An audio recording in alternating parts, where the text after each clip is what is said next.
नमस्कार बच्चों, आज की कक्षा में आपका स्वागत है। बच्चों, पढ़ते पढ़ते तो आपको कई दिन हो गए हैं। आज की इस कक्षा में हम बिल्कुल पढ़ाई नहीं करेंगे, हम एक खेल खेलेंगे। तो शुरू करते हैं खेल। आज मैंने यहाँ कुछ चीजें एकत्र की हैं। तो सबसे पहले हम उन चीजों को देखते हैं और उनके नाम क्या क्या है उनके बारे में जान लेते हैं। तो सबसे पहले यह क्या है? किताब, ठीक है। और यह देखिए डायरी। आप भी मेरे साथ साथ बोल सकते हैं डायरी। केला, और यह क्या है? एक कांच की शीशी है और इसके अंदर अचार है, ठीक है। यह ग्लास और पेन, ठीक है। पेन का रंग कैसा है? नीला है। यह चाकू, ठीक है बच्चों। आगे चलते हैं। इसे तो आप सब पहचानते ही होंगे, मार्कर। इसके अलावा स्केच पेन और एक पेंसिल भी है। ये जो सभी वस्तुएं हैं मैंने कहाँ रखी हुई हैं? एक मेज के ऊपर। और मेज पर ये देखिए क्या बिछा हुआ है? मेजपोश, ठीक है। जहां मैं बैठी हूं, किस पर बैठी हूं मैं? सोफे पर बैठी हूं। और ये देखिए मैंने अपनी कमर के पीछे एक ये तकिया भी लगाया हुआ है। और आप सभी मुझे जानते हैं। मेरा नाम क्या है? मेरा नाम सविता। और मेरे साइड में ये देखिए व्हाइट बोर्ड भी रखा हुआ है। तो अब आपने इतनी सारी चीजें देखी, इतनी सारी वस्तुएं देखी, ठीक है। कोई ऐसी भी चीज है जिसका नाम नहीं होता? आप अपने पास आसपास नजर घुमाइए, अपने कमरे में देखिए, अपनी रसोई घर में देखिए। क्या आपको ऐसी चीज मिली जिसका नाम ना हो? सभी वस्तुओं का, सभी जगहों का, सभी प्राणियों का कोई ना कोई नाम अवश्य होता है। कई बार ऐसा होता है कि हमें किसी चीज का नाम मालूम नहीं होता, लेकिन नाम तो फिर भी होता है उसका। तो बच्चों, जो ये सभी नाम हैं, सभी नाम वाले शब्द हैं, इनको हम क्या कहते हैं? ये आपने जाना था पिछली कक्षा में कि इन सभी नामों को हम एक ही शब्द द्वारा जानते हैं और उस शब्द को कहते हैं हम संज्ञा। यहां मैं लिख देती हूं संज्ञा।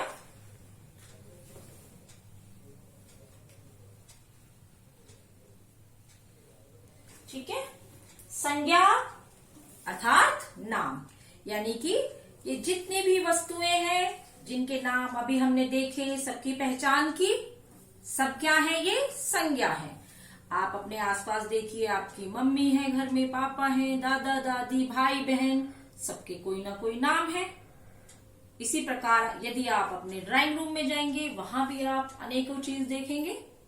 और यदि आप अपनी रसोई घर में जाएंगे तो वहां तो सैकड़ों चीजें हैं और हर वस्तु का नाम होता है। तो ये तो हमने जान लिया कि संज्ञा का अर्थ होता है नाम। अब ये देखिए, मैंने यह आपको दिखाई थी कि यह क्या है? पुस्तक है या किताब है, ठीक है। लेकिन यह देखिए, इस किताब का नाम है अरहुल, यानी कि यह एक विशेष किताब है जिसका नाम है अरहुल, ठीक है ना। यदि हम कहें यह किताब, और यदि हम कहें कि हिंदी की पुस्तक या अरहुल पुस्तक, तो यह इसका खास नाम हो गया। इसी प्रकार जब हमने यह देखा कि यह क्या है? एक फल है। यदि हम कहें कि यह एक फल है, तब भी वह संज्ञा है। और यदि हम ऐसे कह दें कि यह तो केला है, तो यह एक खास फल बन जाता है, ठीक है बच्चों। और जब हम इस केले को खाएंगे तो इसका जो स्वाद होगा, मीठा केला है, ठीक है। तो केला तो मीठा हुआ, लेकिन स्वाद कैसा? हमें कैसा महसूस होगा? मिठास। जो इसका स्वाद है वह हम मीठा ना कहकर स्वाद कैसा होगा, मिठास। इसी प्रकार जब हम इस अचार को चखेंगे तो इसके स्वाद को जानेंगे कि इसमें क्या है, खटास है। ठीक है। और बच्चों, आपकी मम्मी है, आपसे प्यार करती हैं, बहुत प्यार करती है ना, आपके पापा भी। क्या वह प्यार नजर आता है? नहीं, प्यार नजर तो नहीं आता ना, लेकिन आप महसूस तो करते हैं प्यार को। तो वो प्यार भी संज्ञा है, और इसी आधार पर हम संज्ञा को 3 भागों में बांट देते हैं। ठीक है बच्चों। पहला है व्यक्तिवाचक संज्ञा, दूसरा जातिवाचक संज्ञा और तीसरा भाववाचक संज्ञा।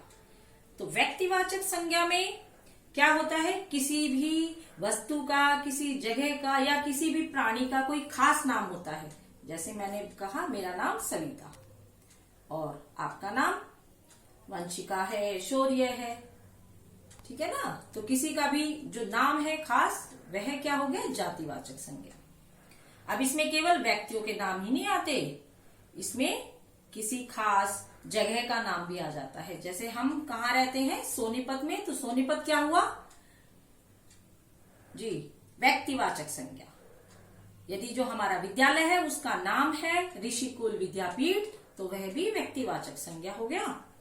ठीक है। इसी प्रकार जब हमने मिठास और खटास और प्रेम की बात की, तो वे चीजें ऐसी हैं जो दिखाई नहीं देती, वे भाव हैं जो हम अपने मन में फील करते हैं, महसूस करते हैं। जो इस प्रकार की संज्ञा होती है वे भाव, कौन सी होती है, भाववाचक संज्ञा। और ये देखिए, यह पेन है, यह डायरी, गिलास। यदि आपकी रसोई में इस तरह के 20 गिलास हैं तो सबका नाम गिलास ही होगा। ठीक है। यदि आपके पास 10 पेन है तो सबका नाम पेन ही होगा। तो जब हम एक जैसी वस्तुओं को, एक जैसी जाति वाली वस्तुओं को नाम दे देते हैं, एक ही नाम दे देते हैं, तो वह कहलाती है जातिवाचक। तो बच्चों, अब करना क्या है, खेल क्या है, मैं आपको कुछ यहाँ पर शब्द दिखाऊंगी और आपको यहाँ पर हम लिख लेते हैं, 3 भागों में इसको बांट लेते हैं। ठीक है। तो पहला जो है व्यक्तिवाचक संज्ञा,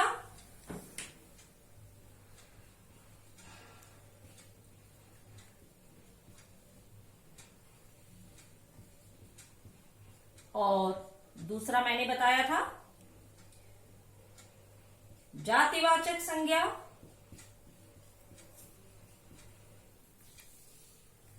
और तीसरी प्रकार की जो संज्ञा होती है वह है भाववाचक संज्ञा। ठीक है बच्चों। अब हम शुरू करते हैं अपना खेल, और आप एक एक करके मुझे बताएंगे कि यह जो नाम है जो मैंने लिखा है वह किसके अंतर्गत आएगा। तो हम देखते हैं। सबसे पहले मैंने लिखा है सविता। सविता किसी खास का नाम है, जैसे मेरा ही नाम है सविता, तो इसे आप कौन सी संज्ञा के अंतर्गत डालेंगे? जी हाँ, बिल्कुल सही, व्यक्तिवाचक संज्ञा के। तो हम लिख देते हैं सविता व्यक्तिवाचक संज्ञा। ठीक है। इसके नीचे तो बच्चों अगला शब्द क्या है? पंखा। और यदि हम पंखा देखें तो आपके घर में यदि 6 पंखे लगे हैं तो सबका नाम पंखा ही होगा। तो पंखा किस में आएगा? यस, जातिवाचक में। पंखा कौन सा शब्द हुआ? जातिवाचक शब्द। अब आगे देखते हैं। आगे देखो क्या है? दिल्ली। दिल्ली किसी खास शहर का नाम है, तो इसको हम किस में लिखेंगे? व्यक्तिवाचक संज्ञा के अंतर्गत आएगा। ठीक है, ये आपको पहचान लिया आपने। आगे मिठास। मिठास को हम देख नहीं सकते, केवल जब हम मीठी चीजों को खाते हैं तो केवल महसूस करते हैं। तो मिठास कौन सा हुआ? भाववाचक संज्ञा। ठीक है, तो हम मिठास को डालेंगे भाववाचक संज्ञा में। इसी प्रकार कुछ अन्य शब्द भी हैं। अब देखिए आप, ताजमहल। ताजमहल बच्चों किसी खास इमारत का नाम है, और अभी हमने बताया था जब किसी का खास नाम होता है तो कौन सी संज्ञा हुई? जी बिल्कुल ठीक, व्यक्तिवाचक संज्ञा। और इसी प्रकार प्यार या प्रेम भाववाचक संज्ञा। और अब चलते हैं आगे। ऊपर लिखा है बच्चा। बच्चा कैसी संज्ञा होगी? क्योंकि यदि एक जगह 10 बच्चे बैठे हैं, कक्षा में 40 बच्चे बैठे हैं, तो हम सबको उनको बच्चा बोल सकते हैं। एक ही जाति को हमने एक नाम दे दिया और वह होती है जातिवाचक संज्ञा। और इसी के देखकर देखिए किताब। यदि किताब का खास नाम ना पड़ा हो, केवल कोई भी किताब हो, हमने कहा किताब, तो यह हो जाती है जातिवाचक संज्ञा। तो बच्चों आज की यह आपने एक्टिविटी देखी, संज्ञा को जाना पहचाना। अब आपको भी इसी प्रकार अपने घर के किसी भी एक कोने में जाना है, एक कमरे में जाना है, और उस कमरे में जाकर आपको वहां जितनी भी चीजें हैं उन सभी के नाम लिखने हैं। और नाम लिखने के लिए आप इसी प्रकार 3 भागों में उनको विभाजित करके लिखेंगे। अपनी जो एक्सरसाइज बुक है, नोटबुक है, उसमें आप ऐसे ही उनको 3 ऐसे कॉलम बनाकर उनमें आप व्यक्तिवाचक, जातिवाचक और भाववाचक जितने भी आपके घर में आसपास जो भी चीजें हैं वो कम से कम 5-5 आप लिखेंगे। ठीक है, तो आज के लिए बस इतना ही। धन्यवाद, शुभ दिन।